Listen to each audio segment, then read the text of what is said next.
It's about going backwards in order to go forward. Sometimes we find ourselves in a place that we never really imagined for ourselves. God had a story. He has a will. He has this story, the story. And He's inviting you today to be part of that story, to play your role in that story. Rather than fitting you into my little story, I want to see what my role is in your great story. Let your life be about His agenda, His values. It'll get clearer and clearer as we go. You're not an accident, and you're not a mistake. Like I said, today is not about goal setting. It's about going backwards in order to go forward and bring about real change. So, if you stick with me, okay, you're going to get what you want out of today and more. But I'm going to challenge you. And it's okay for us to disagree. What I don't want you to do is to check out on me. We may not see exactly the same on some things. That's okay. Follow me along. Don't check out on me. Because I want you to get some real tangible tools that will help you to make change, okay? So we're going to go through a process. We're going to divide up our day into 4 sections. And with each section, there's an activity and a little break that goes along the workbook, and we'll guide you through it. The first part is examining our story. Lost. Many people have reached out to me and said they just feel very lost. Lost in life, without direction, without purpose. They're just wandering through year after year, feeling lost. Now here, let me be honest. Your friend here is directionally challenged, okay? It's just part of who I am. So I'm going to start with a story of when I was 6 years old. When I was 6 years old, we had moved into a new city, and we moved in the middle of the school year, so it was kind of wintry. And my dad walked me to the bus stop that wintry, I think it was January, in a new town. And your directionally challenged friend was instructed, okay, now follow this little girl, she will lead you back home after you get off the bus, because my mom had 2 other little kids and she couldn't come out to meet me at the bus. So I said, okay, Dad, no problem, I'll follow her home. And then we get off the bus in the afternoon and she said, okay, we got to go down this hill. And I'm looking at the hill and I don't remember the hill from the morning. And I said, no, that's not the way home. And she said, no, this is the way home. I said, no, it's not the way home. I'm going to go this way. And so I went one way. She just said, okay, went her way, and left me wandering for a couple hours. And I was crying. I was wandering a couple streets over. It was kind of 3 streets that made up our neighborhood. So I was just on like 1 street over, wandering down and up in the street thinking, okay, is that my house? No, it doesn't. Couldn't find my house till a teenager found me crying on the curb. And she said, oh, where do you live? I said, I don't know. I'm lost. And this girl, bless her, took me door to door, street to street until we found my house. And my mother, who was frantic at this point, was like, it's been 3 hours. Where have you been? I'm lost. I was lost. And sometimes that happens in our life. Sometimes we're not that far off. We're on the wrong street. Sometimes we find ourselves in a place that we never really imagined for ourselves. We may not be that far off. We just might be a street over. Sometimes we're in the wrong story altogether. I was on the wrong block. Sometimes we're in the wrong story. The truth is, if we're in the wrong story, it's because we were born to be wild. Not lost, not stuck, not mediocre. We were born to be wild. But are we part of the right story? Are we asking God, what is this story that I'm in? God is wild, and He's inviting you today into a wild relationship with Him to live untamable lives. The legacy we're called to be part of is part of His story, not our own. But I'm so concerned with the next chapter. Is so-and-so in my next chapter? Is so-and-so? Is it going to look like this? I'm so concerned with mine. Is it my job, my purpose, my family? And we need to stop trying to fit God into our story. We need to kind of say, yeah, God, I'm interested in my story, and I know you are too, but I'm more interested in my part in your story. What does that look like? His story, he's been about from the beginning of creation. God had a story. He has a will. He has this story, the story, and he's inviting you today to be part of that story, to play your role in that story. So the question is, what if I don't know my role in the story? Where do I fit? The first step is to reverse the equation. Kind of look at the questions that you ask. My problems, my issues, trying to fit God into my story. But God, I want you to change that.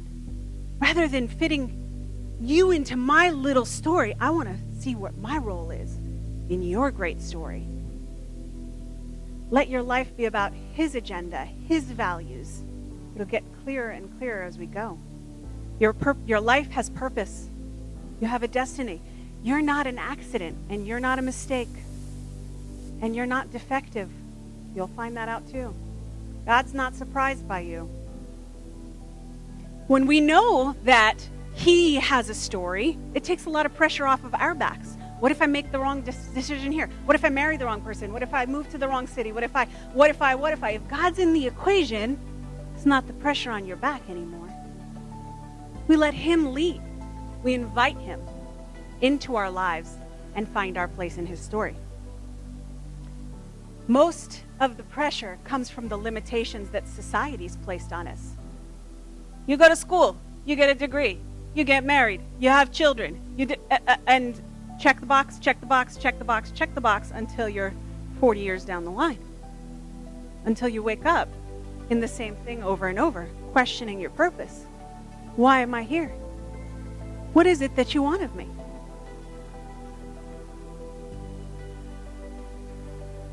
The problem is I don't know my role in the story. In the very first pages of the Bible, Genesis 1:26, God is saying something very clear, and if we understand it, we'll start to understand where we fit in this story. Then God said, "Let us make man in our image." Is God wild or what? Not out of control wild. When I say you were born to be wild, it's not my finances are out of control, my house is out of, my kids are out of control, my business is out. Not that kind of wild. Limitless, not shrinking back into mere existence kind of wild. The wild that will blow your mind when you understand the purpose he has for each and every one of you. It's not an accident that you're here. So, how do we do that? How do we find what that looks like? We get into God's story. We allow him to come in and change in us the questions that we've been asking. God created us in his image, and he said, let us make them in our image. Created male and female in his image.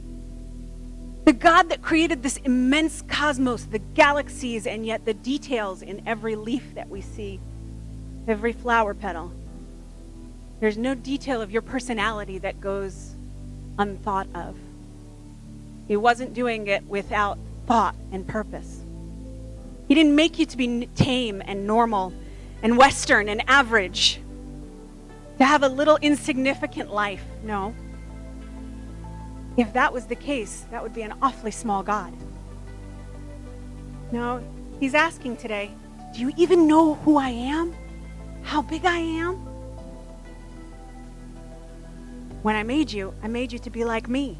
I stamped some of me into you. That thing that sparks you inside of you every once in a while, that's God. That thing that screams out, I just don't want to live with just a bunch of experiences and stuff and things that leave me empty. That's God inside of you, directing you. I want my life to count for something. That's why you're here. That's the image of God inside of us. A full God. A to the full God, an overflowing God. We were ignited by the very breath of God. Genesis 2:7. The Lord made man scraping the dirt from the earth, and he breathed into his nostrils. And the man became a living being. He's still in the making business, guys. He still wants to breathe new breath of life in you. Stick with me. When you know your part in his story, watch out.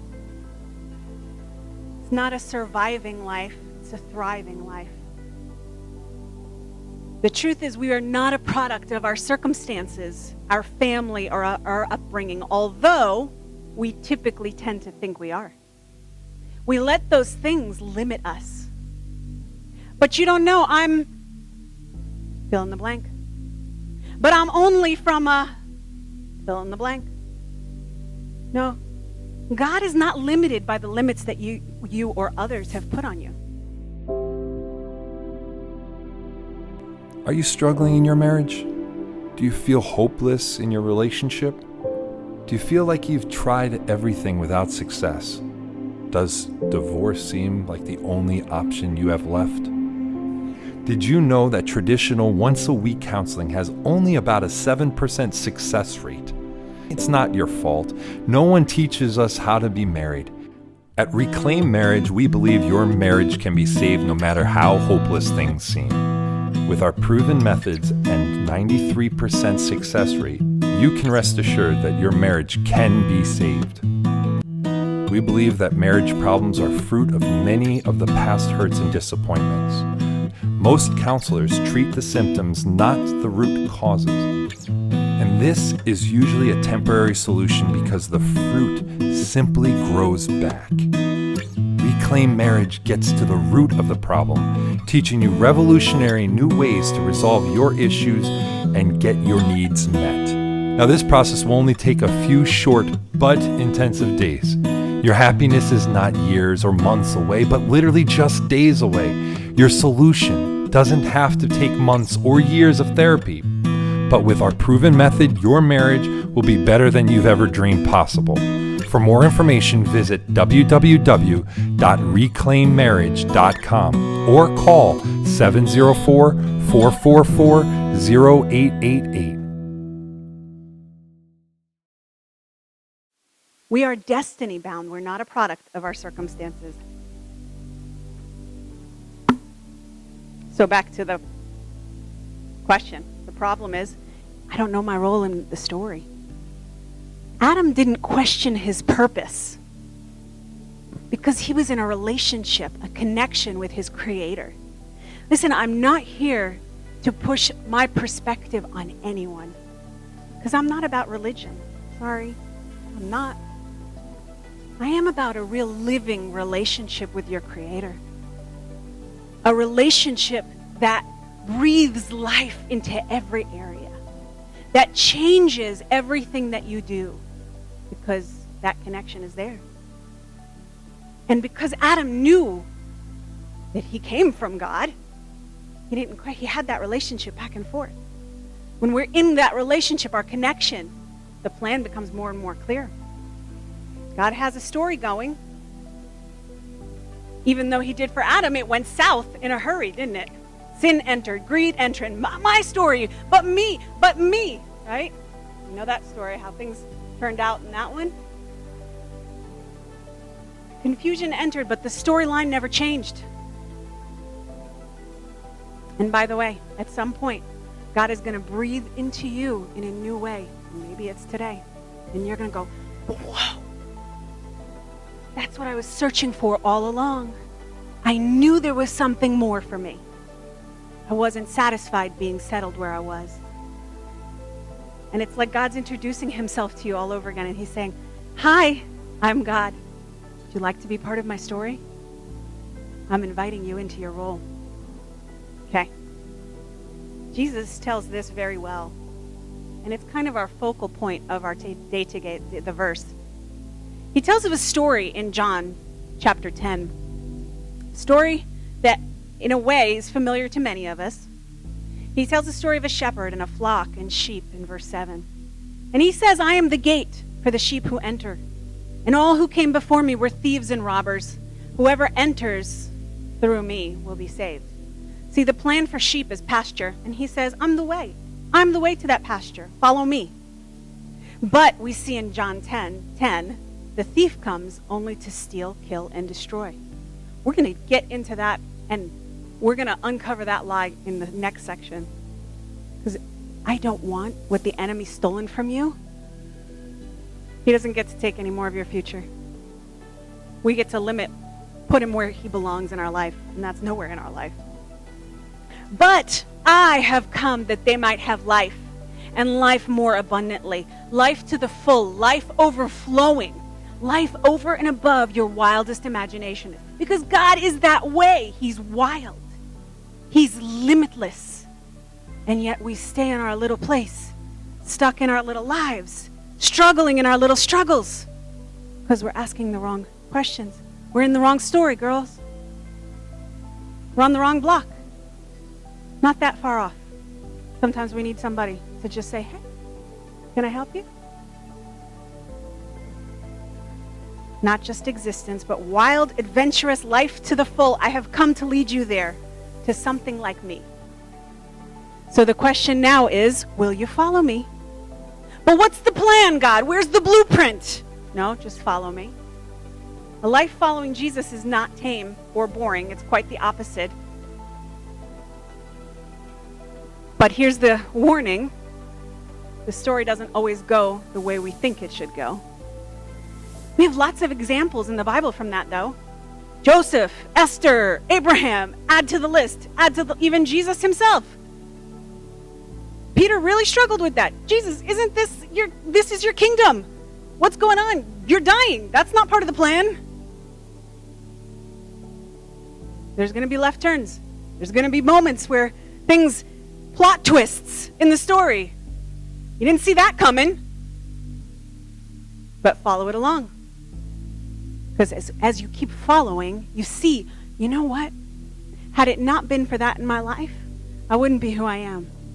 Those that are closest to me know that a lot of the reason that I do what I do is because of the things that caused a lot of pain in my life. We'll talk about that later too. Because the choice is ours. We can either take that pain and let it define us and limit us and live there, and you probably have every right to. But that's what the enemy wants from us.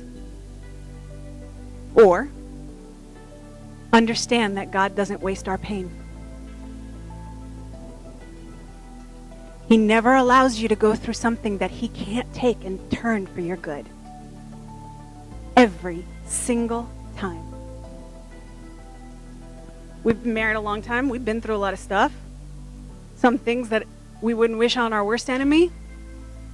From bankruptcy to losing our our homes and lots of other things. Spiritual downs and marital down, children. I mean, you can name a lot of the things.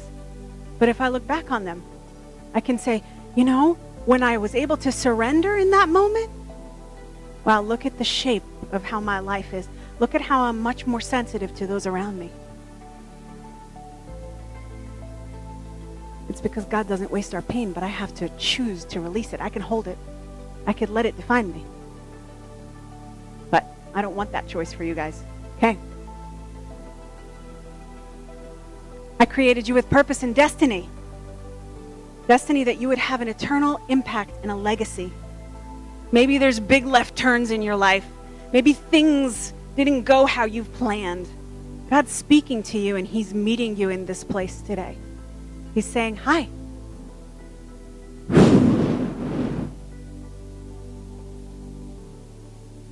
Can I breathe into you? Can I show you my limitless, what I have planned for you? It's so much better. It's so much better than you could have imagined for you. He's not bound by our circumstances, not by our ethnicity, not by a lot of things that we think God is bound by. So I want to tell you a story, one that I really love from history. It's about this man, George Washington Carver. Anybody familiar with that name? You will be.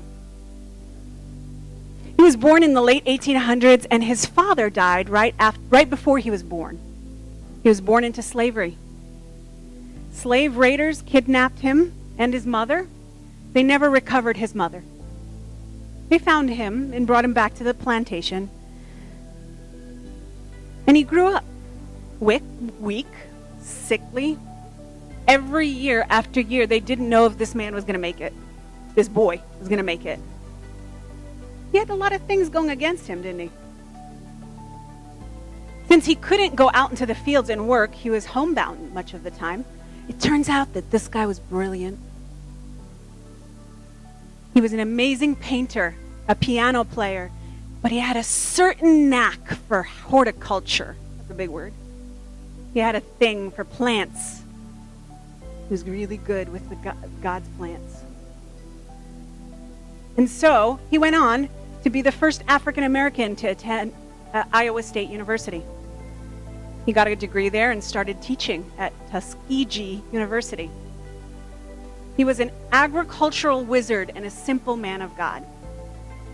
He would have devotions every day in the woods where he felt close to God. So check this out. We have an agricultural professor, a black man. Circumstances of life were stacked against him. Against him. Against him.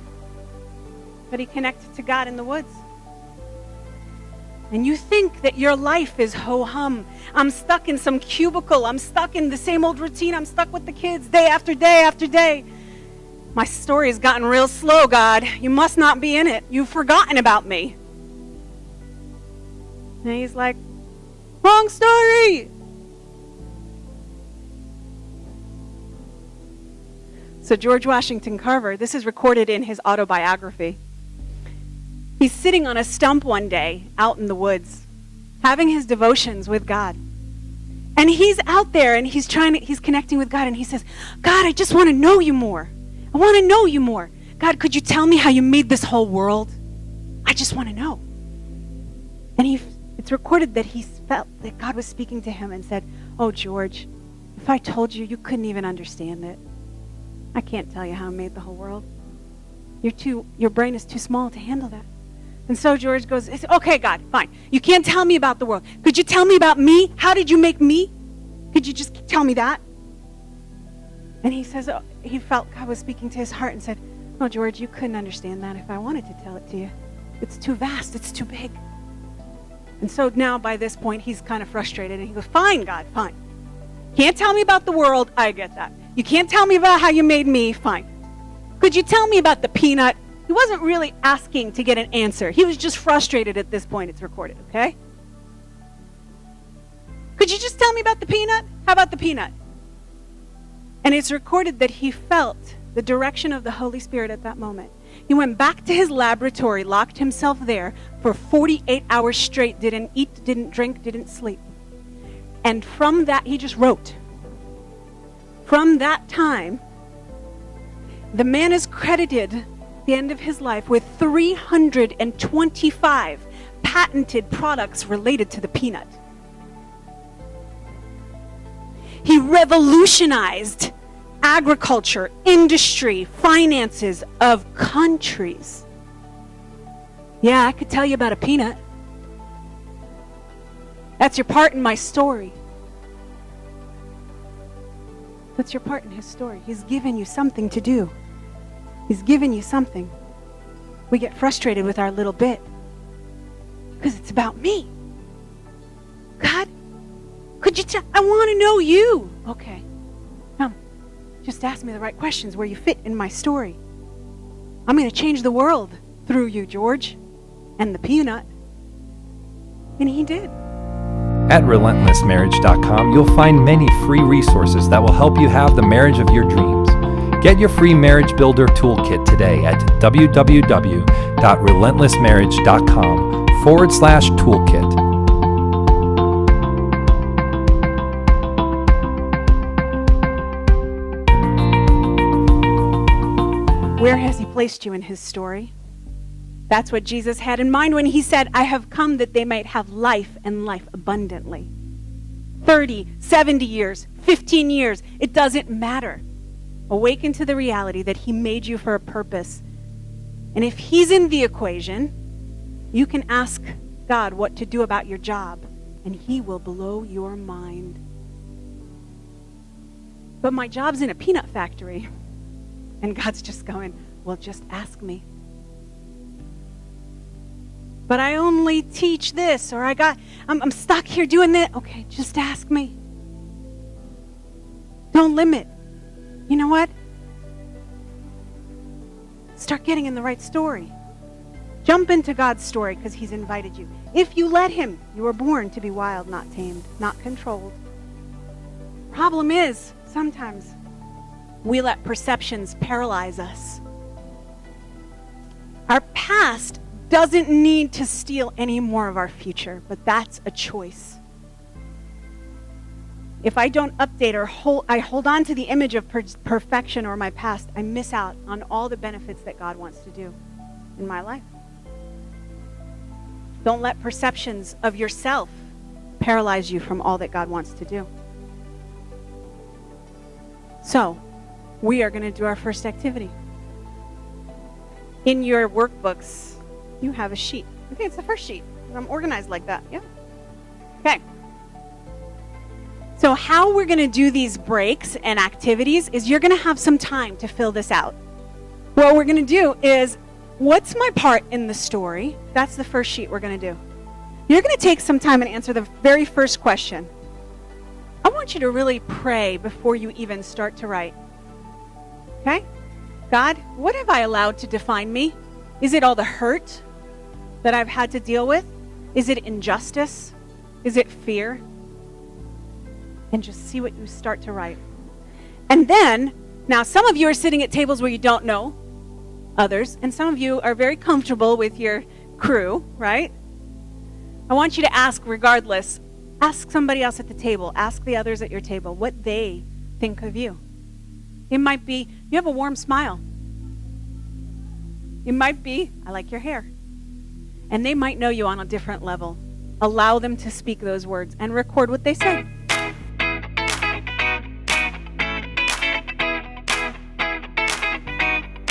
It's about going backwards in order to go forward. Sometimes we find ourselves in a place that we never really imagined for ourselves. God had a story. He has a will. He has this story, the story. And he's inviting you today to be part of that story, to play your role in that story. Rather than fitting you into my little story, I want to see what my role is in your great story. Let your life be about his agenda, his values. It'll get clearer and clearer as we go. You're not an accident, and you're not a mistake.